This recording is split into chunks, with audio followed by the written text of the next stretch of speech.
The new season is here in Call of Dragons, and man, there's a lot to talk about. Whether you're interested in the season talents, which look insane, or you've checked out the new policy board, which, by the way, there's this talent all the way at the end where you kill your own troops.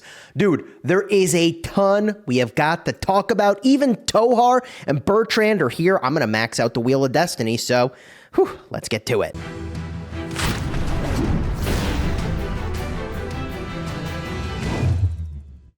Hello, my friends, and welcome back. I'm Chisgule Gaming, and with new seasons brings lots of excitement. And if you can believe it, of all the things, I mean, look, I hate to start the video with this, but we got betrayed in a really catastrophic way by our allies in a prior season, MILF, and we're up against them in this season. It is going to be a fire season. We actually got matched with a nemesis. That is insane. But that doesn't even get into what's really here, which is what you're here for. So let's start. First things first, in this new season T1, you get season talents. Now, season talents are really cool. This lets you customize the way your marches perform, and the things that you can do here are actually busted. For example, suppressive fire makes it so that every time your ranged legion deals normal attack damage to a target, the target's march speed and rage accumulation. No, wait, this is it. Long range warfare. Your marksman units have attack range equal to your magic units. Yeah, that's the one. Hello? That's insane. So these masteries are totally nuts. You can do one reset every 40 days. So my game plan is to go in and get renown and also back in business at the start, and then potentially reset before we fight, because I don't think we'll have fighting for some number of days into the season. I think it might be potentially a whole month before we get some proper fighting going based on the where people have located on this map.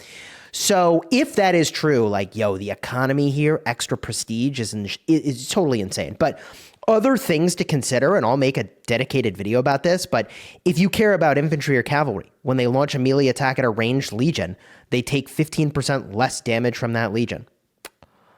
All right, interesting. This one I was reading earlier, suppressive fire, reducing the march speed and rage accumulation speed of an enemy. Pretty legit. I mean, engineering mastery. What do we have here? Breaching attack. When your legion launches a normal attack, they have a 10% chance to reduce the target legion's defense by 0.5% for 10 seconds, a max of 10 stacks. And multiple legions can add stacks by attacking the same target. Bro, we're going to see snow peak rocks freaking everywhere. So you get to make your picks over here based on these talent points. Talent points come from talent quests, and also it looks like there's some of these in the Augur Stone. So choose wisely, my friends, where you put your points. I will have a separate video with builds and recommendations once I actually have the chance to fully digest what's here. For now, the only thing you need to really be thinking about is economy at the start. And depending on how confident you are, you can either reset later or just leave the 1 point there for a while. Now, why do you want these extra prestige? Well, every new season you get new policies, and the policies here are nuts. The thing you need to do at the start of this season is rush, spread the word, and war studies. So what you're going to go and do is you're going to go out and hit a Darkling. After you've figured out what 5 marches you're going to use, you've got your talents lined up on those marches, and that will give you a small amount of prestige. From there, you're going to go and put that into spread the word and war studies, and you're going to max these out, one Darkling at a time, and then you're going to have to go back and get targeted tactics, and then you can work on these more, and that's the game plan, okay? So you get this from Darkling Patrols, Tails, which I haven't seen that we have any in this season. Alliance Technology donations are big. You've got Darkling Forts, the Merit Store, and the Behemoth Acolytes. That's the Behemoth Guardians, all right? So not a lot of ways to get these. I mean, not a lot of ways. I suppose there's a bunch of ways, but you can't get a lot of it very quickly other than just smashing your Darklings. Now, as we go down in this tree, some of this stuff we've seen before-ish. It's similar, right? We've seen a lot of the things through here up to this point in the season. But once you get over here, you actually specialize in a troop type. increasing your damage dealt for that troop type. So feels like now more than ever, you're kind of being nudged in the direction of specialization. And then there is military expansion again for more troop cap and administrative excellence to go catch pets, which is really, really critical. I mean, I think that's very critical for everyone. Then you've got 3 different healing abilities over here, by the way. You increase your elixir production speed at your herbalist hut, your hospital, or you can go in and increase the stockpile days at your herbalist hut or hospital, basically, allowing you to store resource healing from previous days. So that's kind of a crazy one. Like that's new. Haven't seen that before. And then over here, increase your elixir capacity of your herbalist hut. So a nice pickup. All right. So all in all, really cool. Then there's this weird thing, cursed swords, that like no one should get, ? I don't know who this is designed for. Okay. Your legions deal 5% more damage. That's insane. But severely wounded units have a 2% chance of dying immediately. That's a disaster. You do not want this. Like, imagine 2% of all your Sev wounds were deads. Like, over the course of a season, all your troops are dead. Like, actually, all your troops die, I think. Am I wrong? I don't think I'm wrong. I mean, look, Cursed Swords seems very strong if you're about to rally something. If you're going to rally or garrison, I think Cursed Swords is actually an upgrade. But for everything else you do, like, I don't know, man. That is, it's not for me. It ain't for me. I'll tell you that much. I like my troops too much because troops influence your healing capabilities throughout the course of a season. The more troops you have, especially with some of the policies you can typically get, the more passive healing you get. And this game is amazing for the passive healing. So yeah, I'm not going to try to kill off my troops. In terms of season rewards, I still feel like best in slot over here is most likely still Split Pain Bloom. That is really strong. I'm still generally on the Hoard These plan until we get to like 2-star talent skill pets or better. So I'm personally on the Hoard the 3-star skills plan. But I will also point out that like if you are an infantry player, quickening for the new Bruin Bear does also look very strong. So as a choice, that to me seems like it will be a great pickup. And I think those are probably the top 2, in my opinion, from here. I will also point out that Enduring Shadow Hunter could also be extremely good, but I am a little bit sus of it.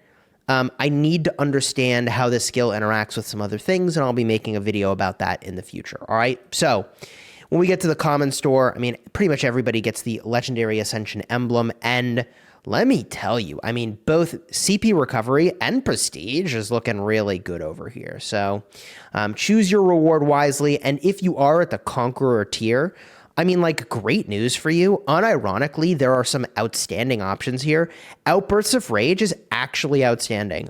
Super Follow-Up is actually outstanding. Also, Fatal Bite is actually outstanding. So if you didn't make the top tier, like, you unironically still have something fantastic to get that, like, you can only get one per season. And I would love to be picking like, if I could get these every season, I would also be getting these every season. They're very good.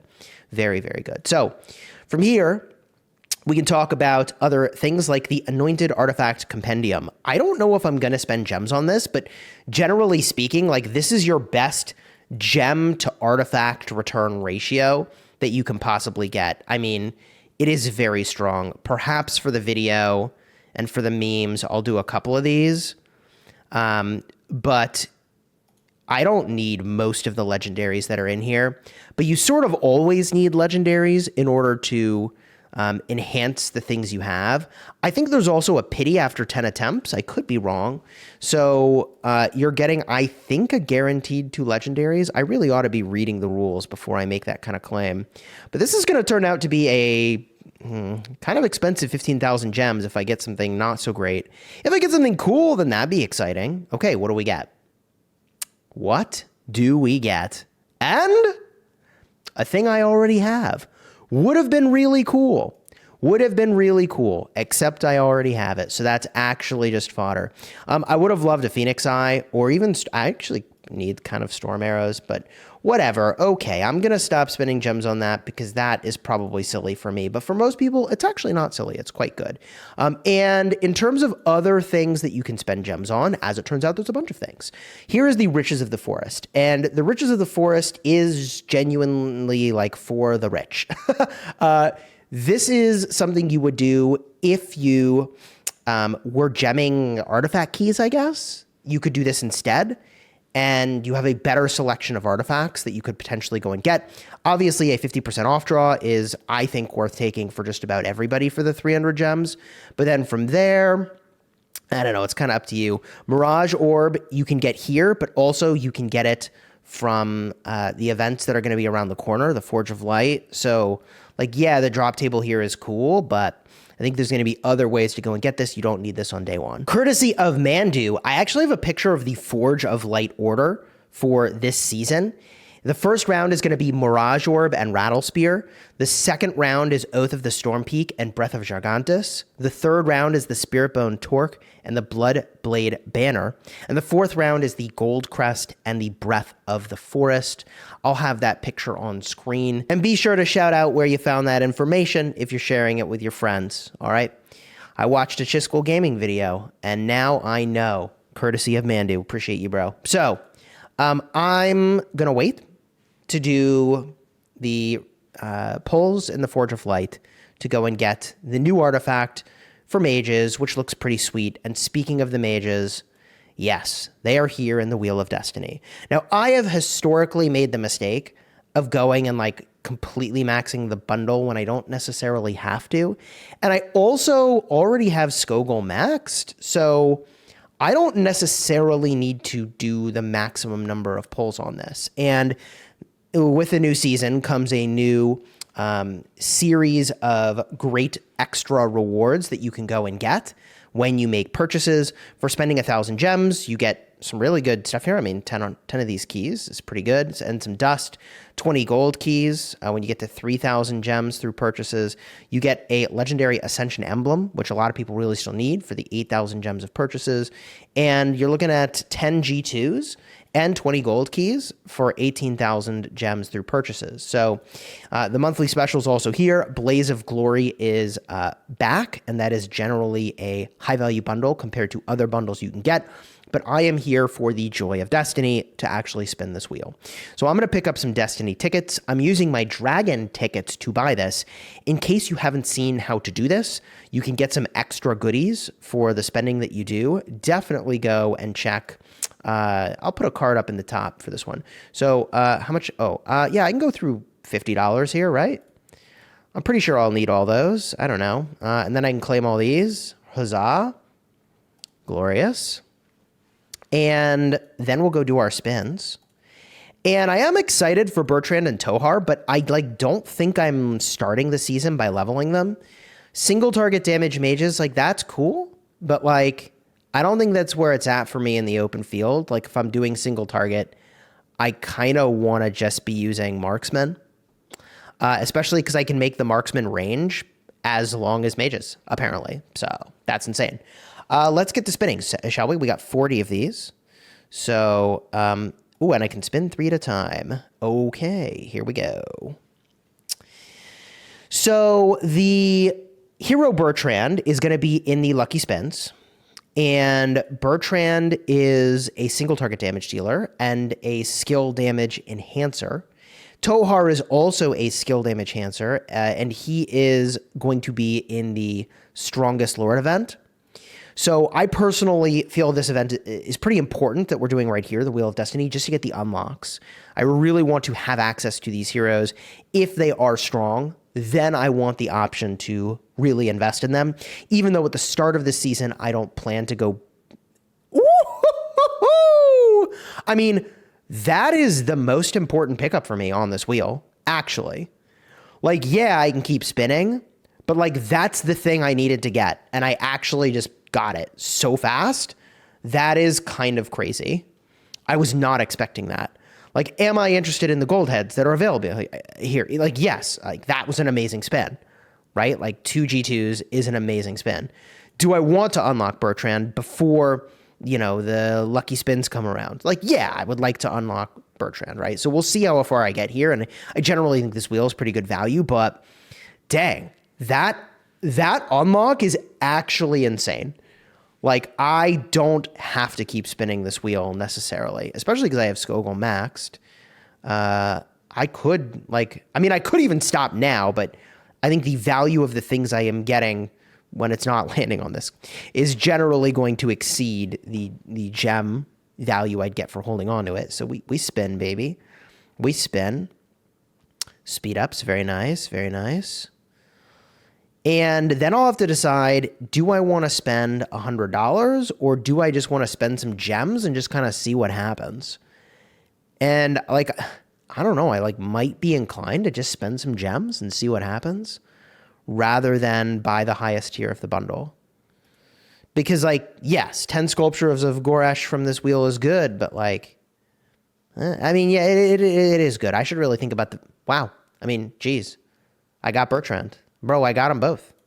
Like, I could spend on this, I could not spend on this, but I am cruising. That's insane. Yeah. Wow. I'm actually kind of in shock.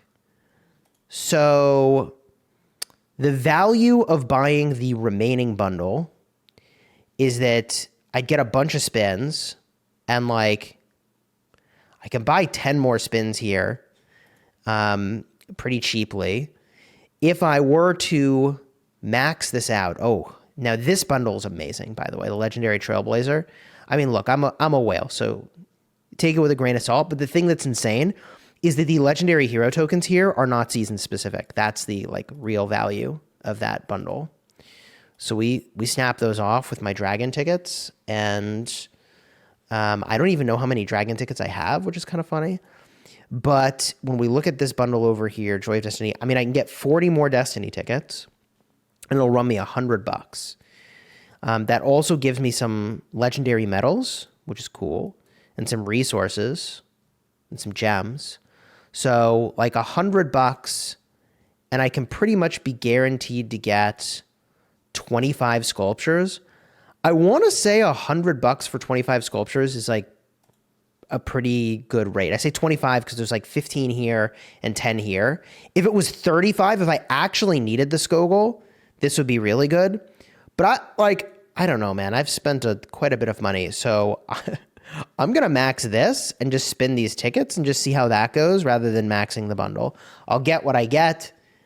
My spend rate is already pretty dang good in terms of the amount I'm pulling down, and like, I don't know, free-to-play Ghoul is coming through here. I don't know. How weird is that? Okay.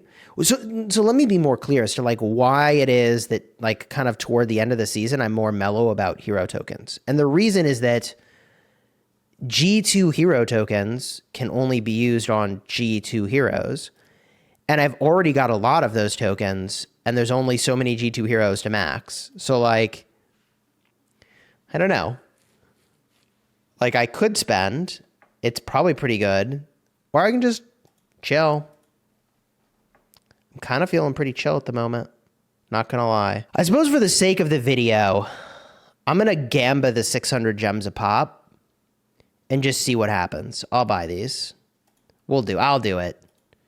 So this is 1,800 gems. Let's see if it's worth. And that's a lot of speeds, and mana's okay. I don't know if that was insane. Maybe not.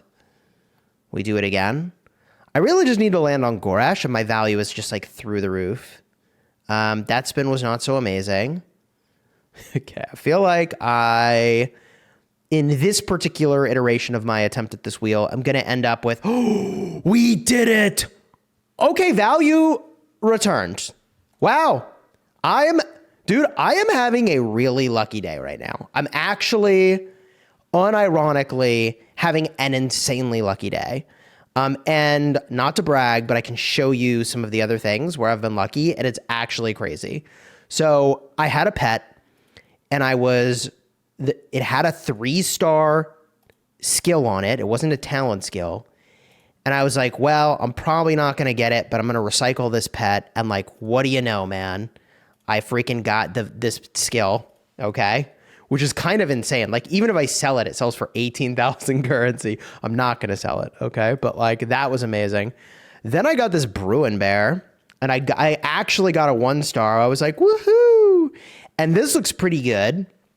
It doesn't meet the agility breakpoint for the 3-star end of season skill. So I was like, I'll just regenerate a little more. And then I got this option, which like, hey, oh, this option ain't bad either. So I'm going to have to sit down and actually think about it. And I was going so nuts. I was like, I got to stop. I got to just stop. I'll decide later. I don't have time for this now.